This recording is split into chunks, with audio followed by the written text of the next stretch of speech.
Hey guys, I know it's been a while since you've seen me, and there'll be another video up shortly kind of addressing what I've been doing for the past year, but for now I have something really cool to show you. Now this was a commission that was sent to me by an Australian Nerfer, and it was for quite a large project, and I did actually upload a video about this, I don't remember how many months ago, like 6 months ago probably, of an update of kind of where I was in the project. But it was a Longshot with a Firefly stock, a Panther integration, an ammo counter, LEDs, foregrip, the works. Basically everything you can do to a Longshot. And it turned out really, really well. I'm very happy with it. It did take forever and a day to build because of a lot of shipping delays for materials, and school and work got in the way, and things changing in the blaster, and just a bunch of other things. It was made in the same way that I made my Super Strife, so kind of integrating a lot of different materials that are more or less unknown to the Nerf community, which kind of makes the blaster special because it's made with stuff that nobody else uses. So without further ado, let me give you a little view of it.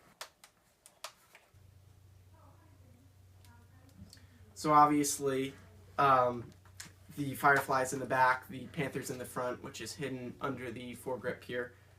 So let me lay the groundwork of really what's going on in this blaster. The Firefly back here houses the battery for the ammo counter, which rests up here, and the batteries for the LED circuit, which I'll get to in a minute. The actual internals of the Longshot is an Orange ModWorks Immortal Longshot kit, which I modified a little bit, and again, I'll get to that in a minute. Then the Panther is up here in the front, pump is there, coupler's there, the blast button is down here, which is actually borrowed blast button, and this pump does lock, so you can't pull it out of the tube, so that works. The foregrip, obviously, is right here, and that's about it. Now to go into a little more detail, let's start with the lighting circuit. So the electrical work runs LEDs through here, here, and the same thing on the opposing side of the shell. This is actually a epoxy resin called Clear Cast, which is made by Tap Plastics, which is a translucent clear resin, which I then dyed blue, and I sealed off the areas of the Longshot that I was pouring it into, and then poured it in and let it cure, so that these inserts are actually flush along the edges of the Longshot and fill it in perfectly. And that also means that they reflect light very, very well and very evenly against the sides of the shells. So that looks really cool. It's just actually a lot better looking than using polycarbonate as a diffuser or hot glue or most other materials I've seen. So that's something that I haven't seen before. The ammo counter itself came from a company in Germany that I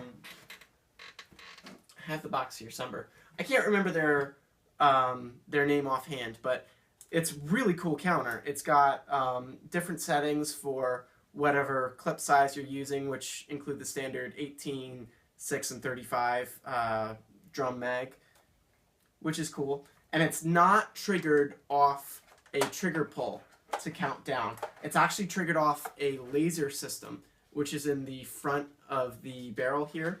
So the barrel for this Longshot is clear because the laser system is on either side of the barrel about here. And when a dart goes through the clear barrel, it interrupts the laser system, which then tells the chip in the ammo counter to count down one. So it doesn't matter how many times you pull the trigger, it's just how many darts actually go through the barrel. So it's an extremely accurate way to do a counter. Moving on to, let's do the Panther first. The Panther was integrated in the same plastic that I used for this foregrip, which I'll get to. It's called Sintra, and he wanted a Panther up here instead of, the standard Longshot front gun, because it's not very powerful and kind of boring because everybody's done it. So the Panther actually has some punch to it. So it's integrated here through a custom sleeve that I made for it.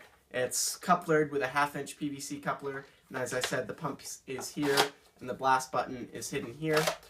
And if I deprime the blaster, the foregrip is made from the same plastic, as I just said, except it's thicker. This is actually a 1/4-inch plastic, and the reason I use this instead of polycarbonate is it's what's known as a thermoplastic, which means that you can heat it and then bend it into any shape you want, and then when it cools down, it'll hold that shape, which is how I made this front grip, which is extremely comfortable. It's also a very rigid plastic and very lightweight. So polycarbonate in this same dimension would be able to pull, push the spring back just as well as this could, but it would be 2 or 3 times as heavy. So it's really nice to do it out of a lighter weight plastic, especially because this blaster, has a huge stock and a heavy Hornet and Panther rather, and a lot of electronics through it. It would get weighed down very significantly by a polycarbonate foregrip. So this is a nice lightweight plastic. Let's do the paint job real quick. Obviously it's yellow.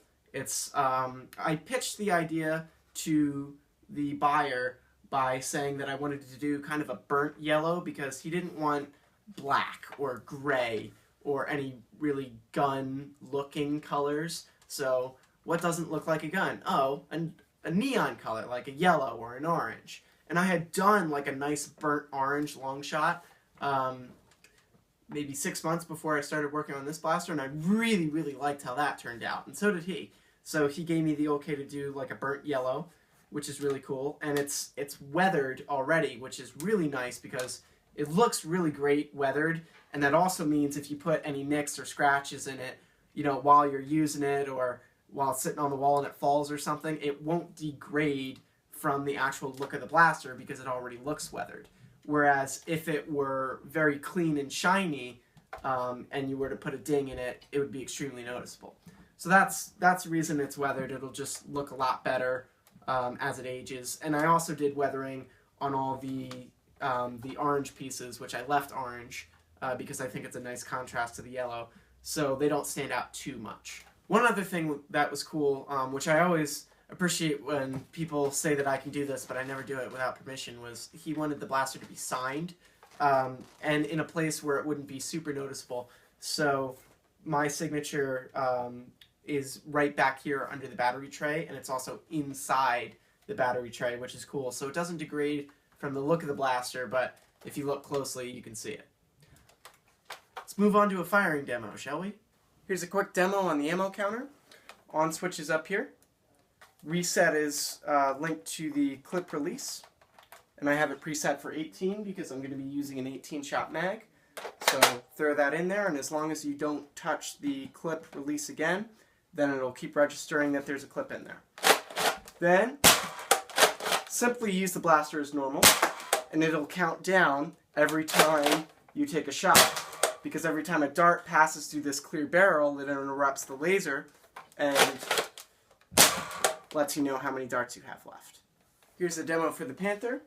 Works just like you'd think it would.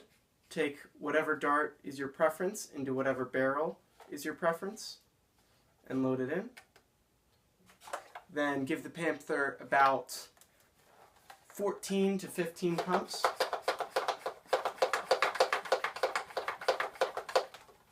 And then blast button. Just like that.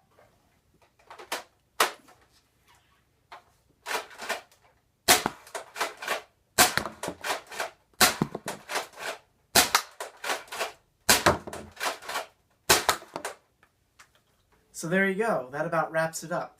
For the buyer, you know who you are. I certainly hope that you're happy with the work I've done, and we'll be in communication. And for everybody else, I hope you guys have enjoyed the video.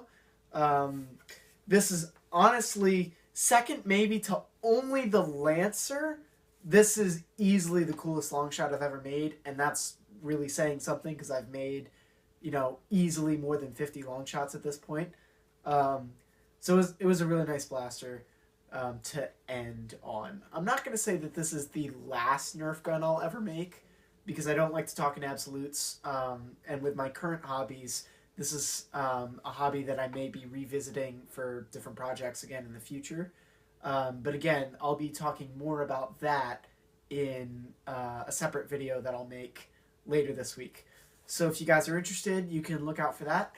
And if not, I hope you at least enjoyed this one last long shot. And again, I'll see you guys very soon.